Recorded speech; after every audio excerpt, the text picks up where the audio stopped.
Aloha, and welcome to Voices of Truth One-on-One with Hawaii's Future, brought to you by the Kiwani Foundation.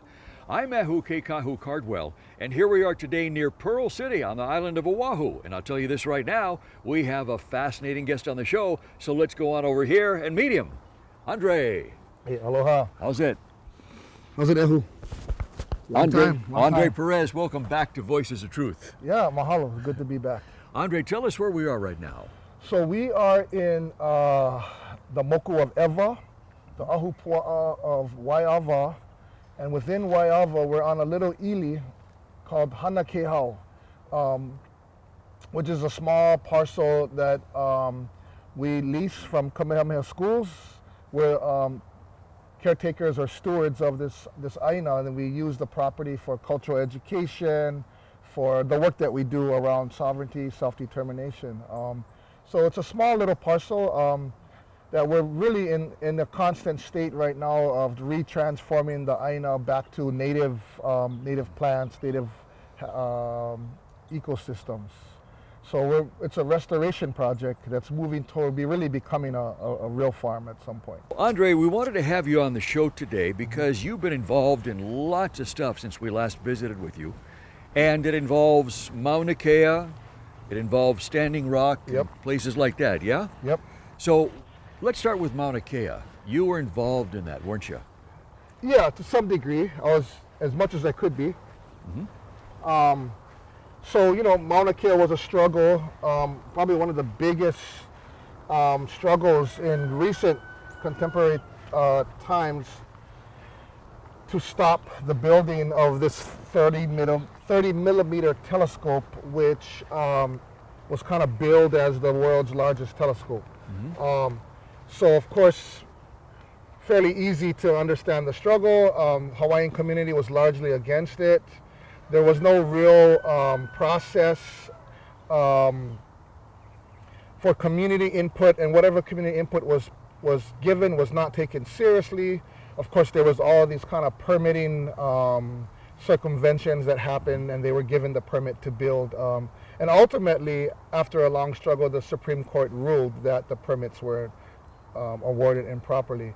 But I think Mauna Kea is a really important thing because this issue became a huge catalyst for Hawaii and ultimately the world to see Hawaiian struggle. Mm-hmm. And it brought a lot of people out of perhaps complacency or just being disconnected from the Hawaiian movement. Mm-hmm. And Mauna Kea really galvanized the Hawaiian community and created this sort of long-term organizing that's going on. And I think that it was, although a struggle, a fight to protect a sacred mountain, but it also activated a lot of aloha aina and brought a lot of people together and strengthened our community and galvanized us. And it was a lot larger than Mauna Kea, wasn't it? It was a lot larger than Mauna Kea. Yeah. It was an issue of sovereignty and self-determination and jurisdiction, and many of these things came into play for this struggle. Ultimately, you know, we have to fight to protect Hawaiian lands, and it brings in the questions of power and jurisdiction. So yeah, really important. And that energy has not dissipated. You know, there's still organizing going on. There's the Mauna Kea Kia'i and the Hui who have been working around the contested case hearing and the sort of re-permitting of this project. And I think that we expect Mauna Kea to continue to be an issue in the near future. Yeah. You were one of the people that were arrested up there, weren't you? I was, yeah. Yeah, so you actually laid your body down on the line for that movement, for that issue. Yeah, you could say that. I mean, I made a choice to form a blockade on the road and to not move aside for the police. And many others made that choice. Mm-hmm. And we were arrested, and we went to court. And I had faith in what I was standing for, and I had faith in my motivation and in the foundation that we stood upon. And there were a lot of people who got arrested. There was a lot of offers for different kinds of deals, reduction of charges or sentences or whatever. And I don't. A lot of people did different things. one of the things that I did was I fought the case, went to trial, and ultimately won. My charges were not dismissed or turned or thrown out of court. I was basically found not guilty. So that means I won. Mauna Kea bought out a lot of fresh, new, energized people, young, middle-aged, and old. Mauna Kea brought them into the fold of Hawaiian struggle and fighting for what's pono, for the people, for us, for the land, and for the well-being of the Lahui. Yeah. Andre, something happened after, or I guess concurrent with Mauna Kea, that you were also involved in, and that was Standing Rock, yes? Tell us about that. How did you manage to go from Mauna Kea to Standing Rock? So, a part of my journey has been wanting to learn about organizing and understanding the difference between mobilizing and the greater power of organizing. And a part of that organizing is, I think, important to learn and to understand nonviolent direct action. So, a couple years prior, we were looking at training in the States, California, Colorado, because there's nothing available here. Some friends of ours, who work together in the movement, had gone off to, in particular, one training put on by the Indigenous People's Power Project. And it was a 5-day camp in Colorado. And the Indigenous People's Power Project is this network of indigenous or so-called native organizers and activists who focus on training communities on how to engage in nonviolent direct action. And I was impressed. I thought there's a lot of organization in what they do, and there's a lot of strategy and tactics that are applied in very thoughtful and careful ways. You saw those at Standing Rock? Well, I saw these early on during the trainings I was going to. And then when Standing Rock hit, I just was watching like everyone else was from the outside. And some of these things hit you pretty hard in the na'au, in the gut. You see the dogs being set on people, being bitten and attacked. And of course, it brings up, the visual of Alabama in the 60s, the level of police violence that was happening. And I thought to myself, a lot of people came out to support Mauna Kea, and a lot of them came from all over the world, and a lot of them were our Native American brothers and sisters as well. Some of them came from Standing Rock, yeah? Some of them did. And so we wanted to reciprocate that, myself and my partner Camille. We wanted to give back and support that struggle. So we did our own little fundraiser, and it started off really with me looking at one of the camps, Red Warrior Camp, and seeing a name on there. One of the point of contacts was somebody that I knew from the Indigenous People's Power Project. So I said, well, there's the network now, it's working. So I called her and said, hey, we want to come up, what can we do to help, And we thought that we would come in and help with some legal observer training that Camille was experienced at. And just really coming in to help support anything that we could do and be there, be present. So we fundraised, and me and Camille went up in October, and we were there for Indigenous Peoples Day, so-called Columbus Day, and we helped organize an action, and we're part of an action. And we did bring Legal Observer T-shirts for them to utilize in their actions. And we spent a week in Standing Rock and just immersed ourselves in their struggle and their organizing and in any supportive way that we could. And then I got a call back from the Indigenous People's Power Project about 2 months later. When you were back home? When I was back home, right. I was working at Leeward Community College, and I got this call if I'd be willing to come back as a nonviolent direct action trainer for the camp. And so Indigenous People's Power Project was running the training at Standing Rock. At Standing Rock for the whole Ocheti Shakowin camp. So all newcomers, and it was a huge camp. There was some levels of chaos, of course, like any place, but there was many levels of organization. And one of them that I saw that was powerful was that the camp had developed a code of principles. And part of that was everyone had to go through kind of basic camp orientation and nonviolent direct action training.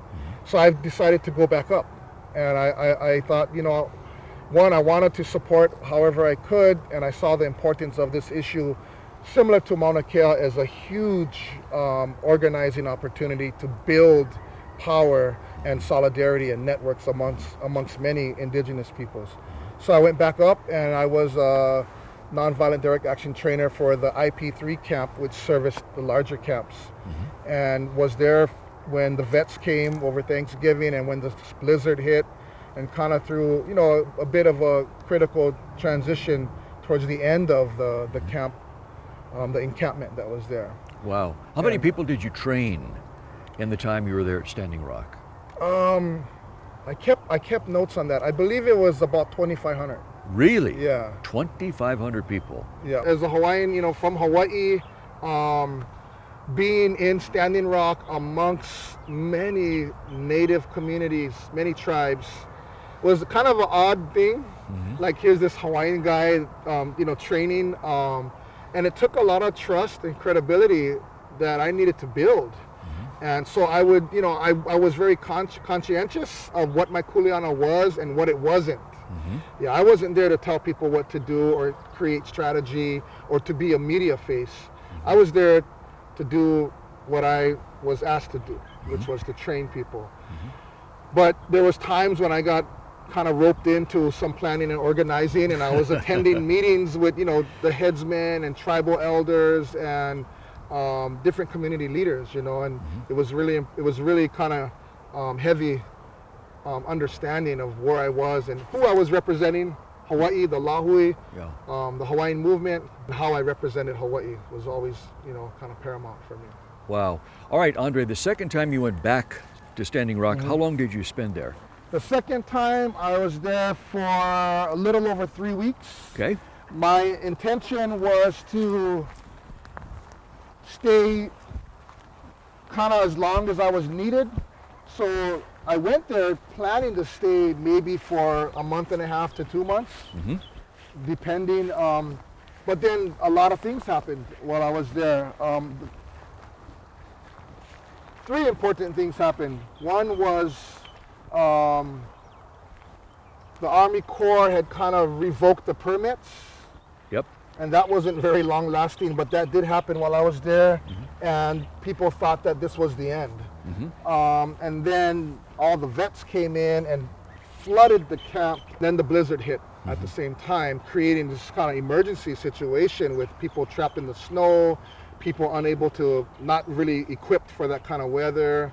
That kind of exasperated the situation, and it became really a safety issue. Up until that time, in my opinion, the weather won the battle, and made a really harsh, kind of unsafe condition for a lot of people. A lot of people were prepared for the snow, and a lot of people were used to that. But there was a lot of people who just came in who weren't prepared. So at that time, the tribal chairman basically asked everyone to go home. And so we had a meeting about that, and the principles that Indigenous Peoples Power Project operates under is one of respecting local leadership.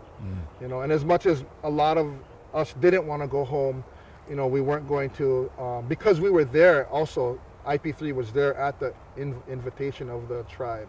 So when they said to go home, it was kind of a no-brainer. So back to Hawaii you came. Yeah.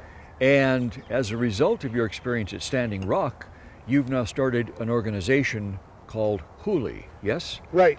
So in, you know, these travels and experiences, in no time was I able to see that there's a lot of organized activism in the U.S., you know, so-called U.S., from the East Coast to the West Coast, that they're very methodical, very strategic about how they engage in activism and nonviolent direct action. And I saw that we don't have any training opportunities here in Hawaii. For that type of For thing. that type of training, yeah. And so I realized that, you know, and there's just a handful of us who were seeking that kind of training. And when we wanted to get that training, we'd have to fly up to Florida, or I flew out to Iowa or California. So I thought about it and made a few phone calls to, you know, some of our good friends, and said, hey, we should start our own training organization that's committed to nonviolent direct action training. Huli was their slogan. Okay, but the word Huli in Hawaiian means what? To overturn. To overturn. Yeah. So it would be kind of like the closest word to revolution. Yeah. To Huli, flip over Flip and it over. overturn the system, the power structure. Yeah. And so that was their slogan when they were fighting in the early 70s around Kalama Valley, around the ethnic studies struggle at UH. In the spirit of that, of keeping this this legacy, this important and powerful legacy of Hawaiian movement alive, we decided to use Huli as an acronym for Hawaii Unity and Liberation Institute. Hawaii Unity and Liberation Institute. Because some of us were students and we do research and we do, of course, training and education around nonviolent direct action, civil disobedience, civil resistance, whatever we want to call it. And so we had a retreat on Maui, and a group of us, including myself, Camille, Walter Riddy, Kaho'okahi Kanuha, Ilima Long, Kalekoa Ka'el, his wife Kahele, Duklo, and Nalani Balutsky. We all got together and sort of envisioned the mission and the structure of this organization to do nonviolent direct action training, activist training, so that we don't have to go fly to America to try to find these trainings. We become sort of self-reliant and self-empowering in our community. Wow. And cool. so, we've done a couple of things so far. We've had a nonviolent direct action training for some of the Mauna Kea Kia'i in Kona, and we brought in a lot of the knowledge and information that we learned from different trainings. And then we also, a thing that's really important to us that we understand as having great value is the power of art in struggle, the visuals, the messaging, the narrative. So while at Standing Rock, I saw something really amazing and powerful. There was an art tent in the camp that I was in, IP3, and the art tent produced all the visuals, signs, banners, T-shirts for the messaging, for the struggle. And so we had a 1 week camp out right here at the farm. I brought in 15 people who were at Standing Rock, and we did an art training around this kind of low budget, low tech, high impact art. The mission of Huli is to provide nonviolent direct action training and support to the Lahui, to Hawaii communities. Our goal is to train in the areas of media, of strategy and tactics around nonviolent direct action, and to bring the training to the community. There's at least three different terms there. One is civil disobedience, another one is civil resistance, another one is nonviolent direct action. And I think those, first of all, we want to explain, I'd like to hear the difference between all of those, but I guess those also are like kind of markers in time, yes? Yeah, they are. So from what I've gathered, and I've studied and read a lot about this, civil disobedience might be one of the older terms, going all the way back to women's suffrage movement, non-compliance, non-cooperation, Gandhi. But if we just use Gandhi for a second, civil disobedience didn't capture the essence and value of his people and their culture. So of course he creates satyagraha, right? Their own sort of cultural term and understanding for resistance and action. And then civil resistance really is kind of rooted in civil disobedience. It's an outgrowth of it, It's an outgrowth. I see civil disobedience as just kind of non-cooperation, protest. Period. Sit-ins, Yeah. right? Whereas civil resistance really seeks to kind of capture the value of the larger community and to bring it into a larger movement to uphold these values. So in the case of Mauna Kea, as a good example, or Standing Rock, the value is on the sacredness of the mountain, the sacredness of the water. The value is on that we should have a say, self-determination, control of our land and resources, not somebody else telling us how to do things. So as we capture this value and we build a movement, we build this sort of large-scale resistance against the larger power structures that are coming against us. And then nonviolent direct action fits into that as a component. And really today, I mean, most people that I know, we just talk about nonviolent direct action as a focal point, and understanding that nonviolent direct action is really about an intervention kind of behavior, about carrying yourself and behaving like you are in control on your terms. So nonviolent direct action is assertive, it's not passive. Nonviolence is just the approach. Nonviolence does not mean that we're adverse to self-defense. A lot of people get confused with that, and a lot of people will say that, oh, nonviolence upholds the state power because it prevents you from pushing back. And I don't buy into that. Nonviolence is the primary approach. For me personally, self-defense is important. I would not let anybody hurt me if I could help it. The truth is, it's about the power differential. We don't have the power to go up against the state power structure and the police and the military and the National Guard and the militarized police. Nonviolence is an approach, and it seeks to really expose the brutality of the power. Like we saw at Standing Rock, we saw the photographs of them spraying the freezing water on Right. them. We saw the nonstop overhead aerial surveillance. We saw the psychological tricks and methods they employ. And the direct brutality, like the rubber bullets aiming for the head or aiming for the groin, people getting shot in the eye with rubber bullets. Part of the strategy of nonviolent direct action is to confront the power in a peaceful way, and it's a sacrifice and it takes courage, but in that confrontation, at times you will expose the brutality and the inhumane treatment of the power structure, and that's where a lot of sacrifice comes in. And then through that exposing of brutality, you generate popular support and you generate lots of political pressure. So nonviolent direct action utilizes a whole spectrum of strategy and tactics. You know, the strategy, the pressure can come from community, can come from outraged politicians, it can come from the international community, many levels of support, and of course it's in conjunction with legal battles. Of course we know the legal turf is their turf, but sometimes we have to engage. It's part of the bigger collective strategy, and so all of these together hopefully help to bring together some kind of power for us to push back and to leverage, you know, our power. Yeah, sure. All right, Andre, so what did we see on Mauna Kea? Did we see just civil disobedience? Did we see just civil resistance? Did we see just nonviolent direct action? Or did we see a combination of all three?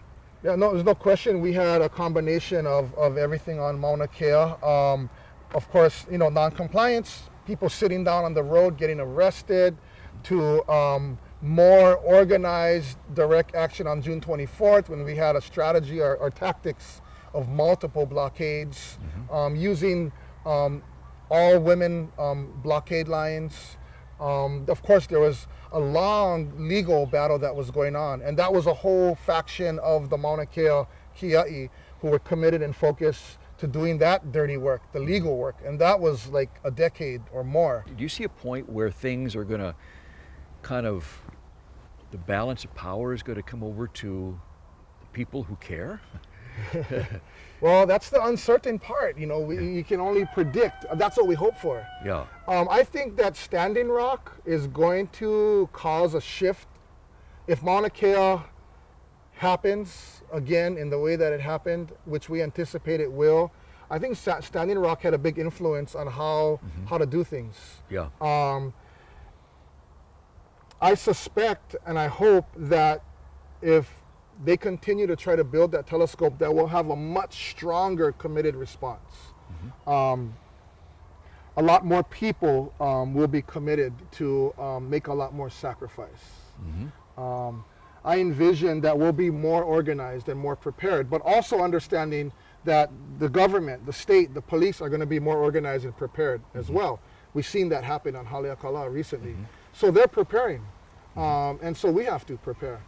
And again, the message though has to be nonviolence for us, peaceful and nonviolence, and that is our message. But we are committed, I think, to to doing what needs to be done, even if it means getting arrests, mass arrests, occupying land to protect Mauna Kea, protect the sacredness of the mountain, and to stop further desecration in the form of another large-scale telescope. The next generation is really a culmination of the 40 years of activism that has happened, and they're the outgrowth of that. And I have a lot of faith and confidence that they'll be able to carry the torch and take it to the next level. Wow, that's amazing. And you know what, Andre? That's where we got to leave it. Mahalo for being on Voices of Truth again. Mahalo for sharing this highly inspirational story. I know for a fact that Mauna Kea and Standing Rock are in very, very good hands. It's very heartwarming to hear the progress you guys have made and the training with Huli that you've brought back to Hawaii. So mahalo for doing that. Mahalo for helping us spread the word, get the news out. That's what we're here for. And mahalo to our viewers for joining Andre and me here today to learn about Huli. Remember, you can watch us on the web 24/7 on voicesoftruthtv.com, and you can like Voices of Truth One-on-One with Hawaii's Future on Facebook. I'm Ahu Keikahu Cardwell for the Kiwani Foundation, along with Andre here. And until next time, hui ho. Hui ho, aloha.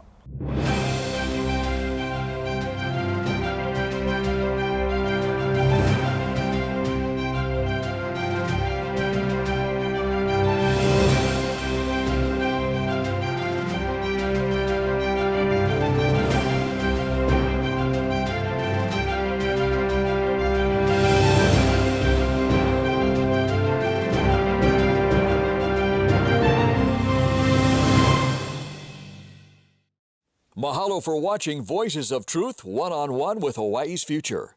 Watch us on the web 24/7 at voicesoftruthtv.com.